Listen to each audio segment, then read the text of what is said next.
عراق کے شہر بغداد میں عبداللہ کو لوگ ایک غریب اور شریف کلیگر کی حیثیت سے جانتے تھے۔ وہ لوگوں کے پرانے اور گندے برتنوں کو کلی کر کر ایک دم نیا اور صاف بنا دیتا تھا۔ لوگ اس کی تعریف بھی بہت کرتے، لیکن اسے معاوضہ اتنا کم ملتا تھا کہ اس کے بیوی بچوں کے اخراجات بھی پورے نہیں ہوتے تھے۔ حالانکہ وہ محنت بہت کرتا تھا، لیکن اس کی بیوی ہمیشہ اسے تانے دیتی رہتی تھی کہ عبداللہ تمہارے ہاتھ میں برکت نہیں ہے، کبھی ہمیں اچھا کھانے کو نہیں ملتا، کبھی اچھا پہننے کو نہیں ملتا۔ حالانکہ دوسرے کلیگر تم سے کم محنت کرتے ہیں، پھر بھی وہ خوشحال زندگی بسر کرتے ہیں۔ اب یا تو تم کسی بارونق بازار میں دکان کرائے پر لو یا یہ کام چھوڑ دو۔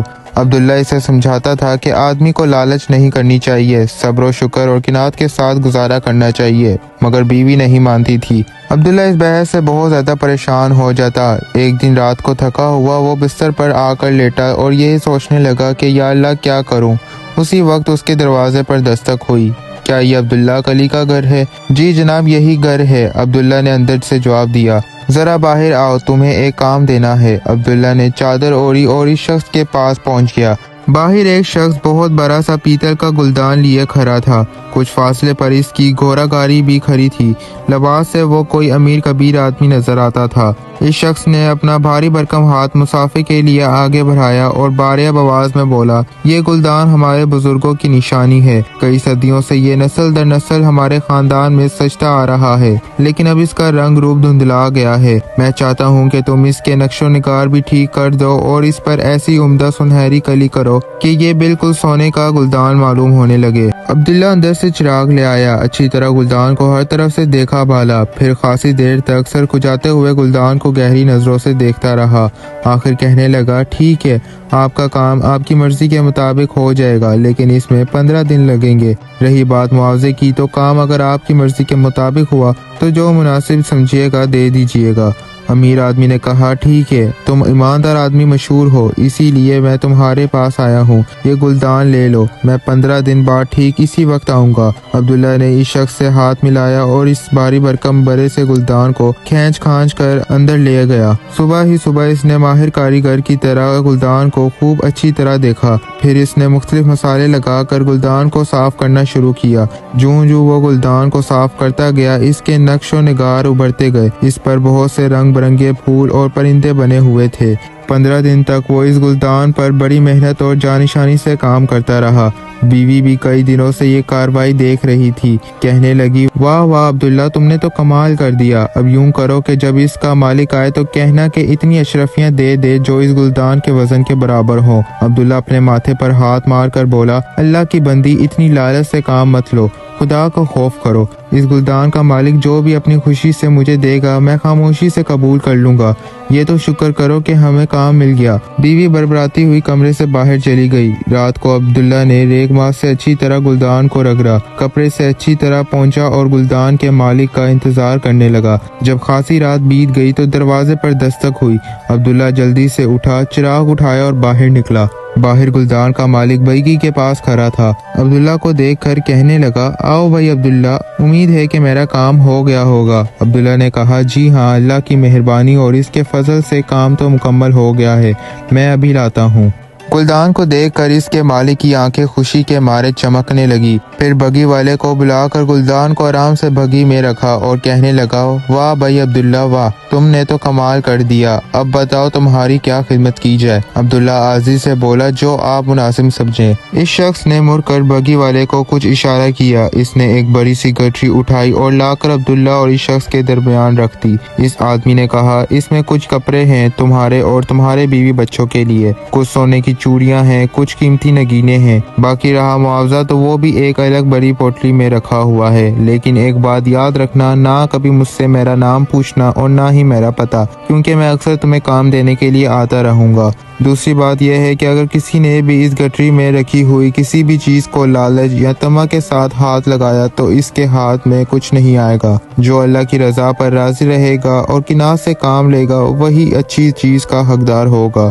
عبداللہ نے کہا، جی بہت بہتر، انشاءاللہ میں ایسا ہی کروں گا۔ عبداللہ بڑی سی گٹری اندر لایا۔ اس کی بیوی یہ سب کچھ روشن دان سے دیکھ رہی تھی، مگر گلدان کے مالک اور عبداللہ کے درمیان ہونے والی بات چیت اس کے کانوں تک نہیں پہنچ سکی تھی۔